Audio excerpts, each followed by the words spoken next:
Hey everyone, welcome back to the channel.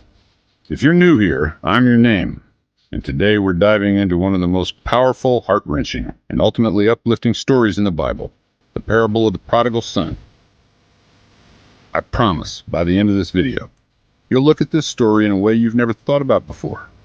So grab your coffee, sit back, and let's explore why grace and redemption are at the heart of this timeless tale. Alright, let's set the stage. Picture this. A father with two sons. Everything seems fine on the surface, but one day, the younger son comes to his dad and asks for his inheritance. Now what? One day, the younger son comes to his dad and asks for his inheritance. Now, think about it. This is a huge deal. In those days, asking for your inheritance was like saying, "Dad, I wish you were dead so I could get my money." That's harsh, right? It's more than just a request. It's a slap in the face. But what does the father do? He gives him what he asks for. Now the son heads off to a faraway land, living it up, partying, spending money, and enjoying the good life. But, and here's the twist, things don't go as planned. The money runs out. The friends disappear. And soon enough, the son is left starving. The money runs out. The friends disappear. And soon enough, the son is left starving. Everything you thought would bring happiness just left you empty inside. Sound familiar? Ever found yourself in a place where everything you thought would bring happiness just left you empty? I know I have. Here's the turning point. Verse 17 says, when he came to his senses. Now, let's pause right here. That phrase is everything. How often do we find ourselves in a mess, only to realize, wait, this isn't what I wanted? Sometimes we have to hit rock bottom before we can truly look up and see the way out. So, Adnan, now humbled and broken, decides to go back home. He plans his speech. "I've sinned against heaven and against you, Dad. I'm no longer worthy to be your son." He's ready to beg for forgiveness.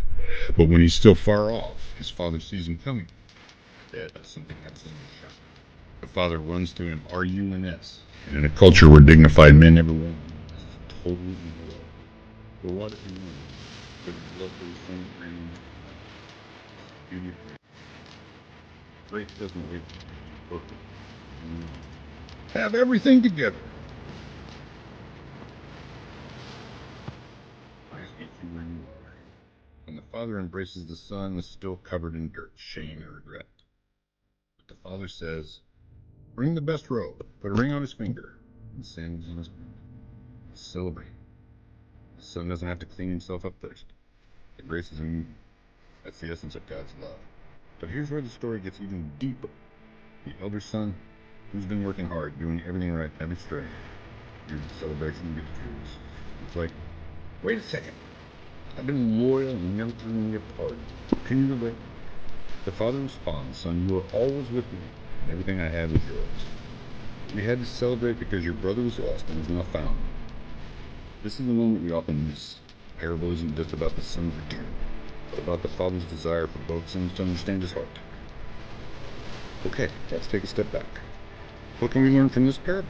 First of all, no matter how far you've gone or how much you've messed up, God's love is always there, waiting for you to come home. His grace is limitless. And for those of us who feel like the elder son, maybe you've been doing everything right, and it's hard to accept that others get the same grace you do. Remember, God's love is not a competition. Grace doesn't run out. It multiplies. It overflows. It brings us all into the celebration. So today, I challenge you to look at your life through the lens of grace. Are you running away from it? Are you embracing it? Thanks for sticking with me through this beautiful story. If you've ever felt lost or like you've strayed too far, remember, the prodigal son's return shows us that it's never too late for redemption. No matter what you've done, grace is always there, waiting for you.